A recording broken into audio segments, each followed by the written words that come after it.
Ako si Dr. Viswambhar Vallabhaneni, Senior Consultant Interventional Pulmonologist na nagtatrabaho sa Apollo Perungudi.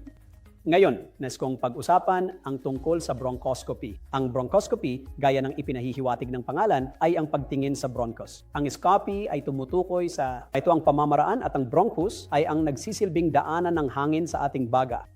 Kaya nais kong ipaalam sa inyo na ang bronchoscopy ay isang mahalagang kasangkapan sa pagtukoy ng maraming impeksyon at sakit sa baga at nakakatulong din ito sa pagtanggal ng mga banyagang bagay, pagtanggal ng sobrang plema at pagpapadala nito para sa karagdagang pagsusuri.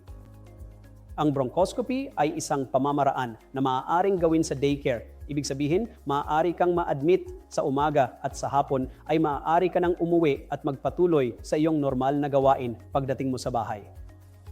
Kaya nais naming ipaalam sa inyo na kailangan ninyong kumuha ng clearance mula sa mga kaukulang departamento tulad ng anesthesia department dahil bibigyan namin kayo ng banayad na pampakalma habang isinasagawa ang bronchoscopy. Ayaw naming makaranas kayo ng hindi kaaya-ayang karanasan ng tubo na dumadaan sa inyong ilong, kaya bibigyan namin kayo ng pampakalma. Hindi ganap ang sedation, kaya hindi kayo makakaramdam ng anumang hindi komportableng pakiramdam. Kasabay nito, hindi kayo mapaparalisa, ibig sabihin hindi ninyo kakailanganin ng suporta mula sa ventilator. Kapag nasimulan na ang procedure, tumatagal ito ng 20 hanggang 30 minuto upang matapos. Kaya sa pagtatapos ng 20 o 30 minuto, depende sa tagal na napagplanuhan na namin bago ang procedure, kadalasan ay magigising na ang pasyente. Ibig sabihin, sa pagtatapos ng ika-20 o ika-30 minuto, magigising na ang pasyente.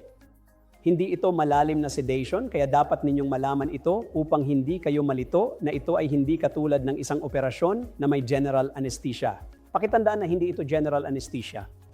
Ginagawa ang procedure na ito upang makapag-diagnose ng maraming nakakahawang sakit sa baga at kapag natapos na ang procedure, ililipat ang pasyente sa isang lugar kung saan obserbahan siya ng ilang oras. Pagkatapos ay bibigyan siya ng pagkain at pauuwiin na siya. Pag-uwi, maaari nang bumalik ang pasyente sa kanyang normal na pang-araw-araw na gawain.